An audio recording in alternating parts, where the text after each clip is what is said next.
Liz will answer this question first, followed by Paula and Eric. Liz, what is your plan for infrastructure development in the city? And are there elements of infrastructure development that you see as particularly vital? Yes, absolutely.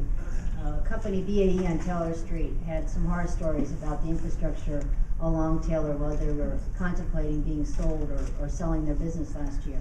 That's the first priority. We have to look at our gateways and corridors. Can we do business with the infrastructure we have? It's not just a matter of pristine and well-manicured yards. It's also, does it help our businesses do their business and attract business? So we have to do a better job of maintaining our infrastructure, which means using some of that light lease money to take care of some of our infrastructure needs so that the businesses can move goods, move services, move people, attract businesses, have shovel-ready places in place. And we don't do enough of that right now. So I think it's important. I don't think we prioritize. Sitting on city council, we see dollars being dropped in all sorts of neighborhoods because it's politically expedient to do so, but not necessarily where the priorities are.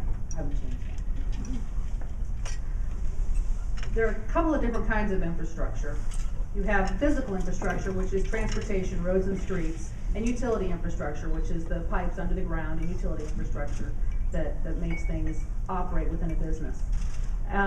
What I've seen is a misuse of the seeded dollars, community economic development income tax dollars.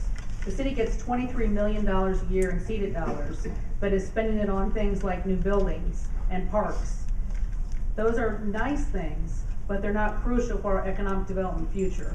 I would get back to the priority of economic development for those income tax dollars. That's what it was created for. A tax was levied.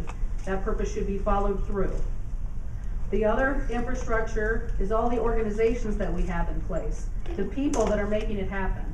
The regional partnership, the regional chamber, the Allen County Economic Development Alliance, the Innovation Center, the Women's Enterprise, SBDC. We've got a whole lot of organizations doing a lot of different things. It's not that we don't have people working on this, we just haven't coordinated their efforts very well. So two things: focus the use of the seeded dollars and coordinate the efforts of the economic development organizations already in place. Well, clearly infrastructure is an important part of having a city that's viable. And I spent a lot of time in Indianapolis talking with some of the key people who are coordinating this infrastructure and some of the ideas. For example, we have an issue coming up with a $240 million consent decree on our sewer. And we're going to have to be very careful that we manage that process well, that we find ways to cut that cost. There have been some people in Indianapolis that have been able to share with me ways that they've been able to cut theirs in a third. That's the kind of creativity that we need to have. But if you don't have good infrastructure, and if you're not careful with how you manage your debt and make sure that you have an appropriate infrastructure, then you're not going to attract businesses.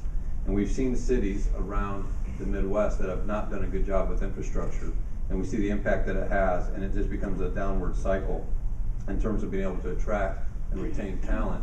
And I will tell you, as I walk the city, there is clear concern about our economy and our jobs, and I know that I'm going to sound a bit like a broken record today, because that is what's concerning people in our city as I talk with them. And what's important is for us to have a good infrastructure plan that will make sure that we can attract and retain these businesses.